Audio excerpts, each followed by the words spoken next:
Across the world, an unusually steep rise in the prices of food staples has meant a daily struggle for many of the world's poorest people who have been forced to reduce their food consumption. In many developing countries, the hardship has led to riots. The consequences of the food inflation are all too apparent, but then who is to blame? Three factors each, the result of political decisions, can be shown to be contributing causes. The first is agricultural subsidies. The farming lobbies in the developed nations exert massive political influence here. In the OECD countries, for instance, subsidies amounted to $268 billion in 2006. Subsidization of farmers in wealthy countries prevents farmers from developing countries from competing in the markets of Europe and North America, thereby harming both consumers and farmers in poor nations. Paying wealthy farmers not to produce food, a common practice in the European Union and the US, also diminishes the world's food supply, thereby raising prices. But it gets worse. When subsidized food is delivered to governments of underdeveloped countries, it substitutes government-to-government aid for democratic accountability and in the process undercuts the rule of law, perhaps the most important precondition for economic and social development. The results are catastrophic. Second, the politics of biofuel production have led to perverse effects.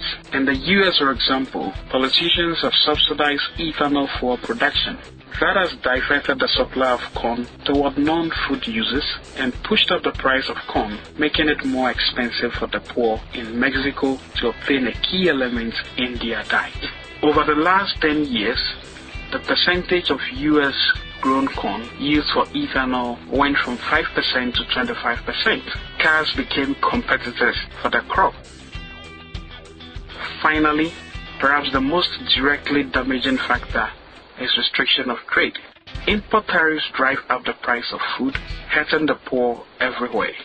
By closing their borders to trade, rich countries directly harm farmers in poor nations and undermine the development of sustainable agriculture in those countries. Removing trade barriers would be the best aid wealthy governments could give to developing countries.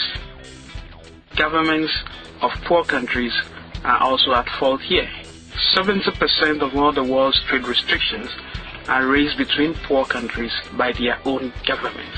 The average trade tariff between sub-Saharan African countries, for instance, is 33.6%, higher than any other region on the planet.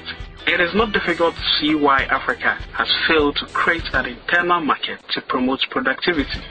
To make matters worse, higher food prices have led governments in some developing countries, such as India, Russia, and Argentina, to restrict farm exports. Now, that reduces the world's supply of food, driving prices even higher. Sadly, one cannot cure a disease with extra poison. So while millions feel the effect of misguided political actions in their stomachs, clueless politicians still repeat the worn-out protectionist rhetoric that has obstructed global adaptation to economic change. Protectionism cannot feed the world. What's needed is more food, not less. Protectionism feeds special interests. Free trade feeds the hungry. The solution is freedom.